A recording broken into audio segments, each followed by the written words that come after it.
Wow, it's a great news. How much? Perfect, perfect. Can you wait for a moment, please? Moment.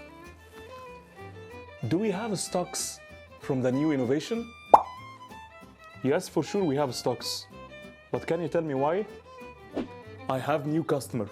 I want to close the deal now. Go ahead blindly. Go ahead, go ahead. You can raise the order now. Thank you.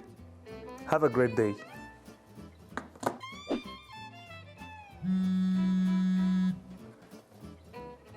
Why he's calling me now? Hello? Yes. For sure we have the stock. Do we have a stock? No stocks. No stock. No stocks. There are no stocks. Yes, there are stocks. Yes. Don't worry. Have a great day. Listen, there are stocks. The new customer took all the stocks. I will give you two options. Either you can call the factory and let them produce the stocks, or I will call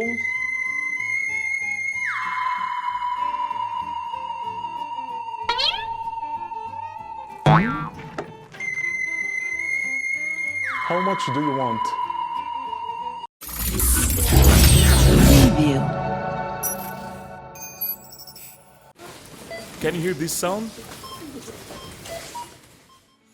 It's the same sound where you can hear it inside a retailer at the cashier side. It's the sound of scanning a barcode for a product. This sound could be the same reason for killing the innovation at the growth stage. This sound is a consequence of listing a product at the customer side. Listing the innovations could be one of the reasons of killing this innovation at this stage. How? I will tell you how. Organizations got very excited when they are overselling the innovation than the expected forecast. And it's very normal. The more you sell, the more you fulfill the financial purpose. But overselling than the forecast could be a real curse. Yes, a real curse. Curse, overselling, more money. It's curse, it's illogical, right? Selling more and more and more from the innovation at the growth stage push the organization to fulfill a short-term orders or sales rather than looking at the long-term sustainability. And this short-term fulfillment is capable to kill the innovation if the following steps are not followed. Number 1. Getting the reason for the overselling. Some organizations are keeping a blind eyes from the main reason of the overselling for this innovation. They put all the effort in the wrong direction by just securing the stocks of the innovation. Here are the steps where the organization should follow at this stage. Reviewing the build-up assumption of the forecast. Listing could be a major reason for overselling at this stage. There are two types of listing. Firstly, listing the innovation to a new customer.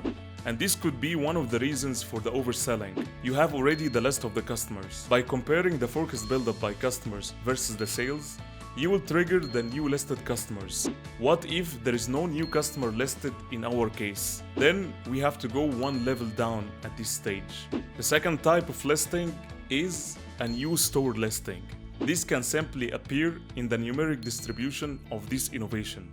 By reviewing the forecast versus the sales by customer, we figured out that this customer is the oversold one.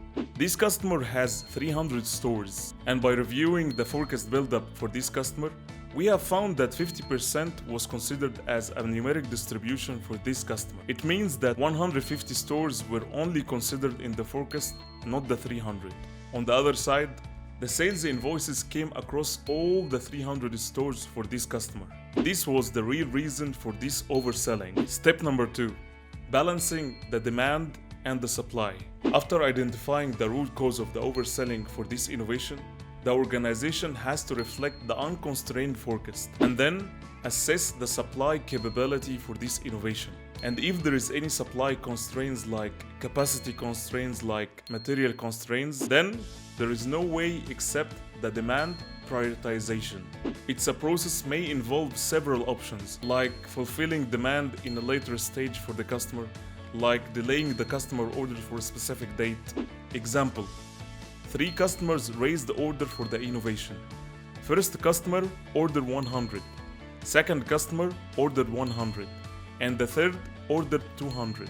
The forecast of the innovation was 200, and the stock on hand for this innovation is only 200.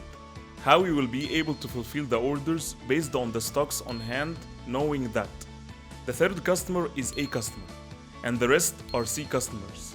This is exactly what demand prioritization is doing. There are many approaches can be taken here. It depends mainly on the business strategy. But let me tell you my approach step by step. Number 1. Reviewing the customer forecast versus order by customer. Let's assume that the third customer was not in the forecast, however, it's a customer. What shall we do now? Shall we give this customer the 200 stocks to fulfill his order as he is a customer? I don't think so. Number 2. Proper communication could be the best approach at this stage. My approach, I will fulfill the first and second customer's order 100 and 100, and I will communicate with this customer if we can delay the orders. If he confirmed that option, we'll agree on a well-known period of fulfilling the orders. This well-known period will be defined by assessing the supply capability. If the factory confirmed the supply period, this period will be communicated to the third customer to keep the orders. Then I will add this extra 200 in the forecast. This is to make sure that the demand and the supply are balanced. Some people will say, no. I will give this 200 to the third customer as he is a customer. But let me tell you something. There are many hidden contractual agreements between the organization and the customers. For instance, if you fulfill the 200 for the customer A and nothing for the other customers, maybe other customers will delist this innovation from their portfolio as you didn't fulfill it, and they will never ever raise orders on this innovation again. That's why contractual agreements are very essential to be taken at this stage. Finally, managing the innovation at the growth stage required focus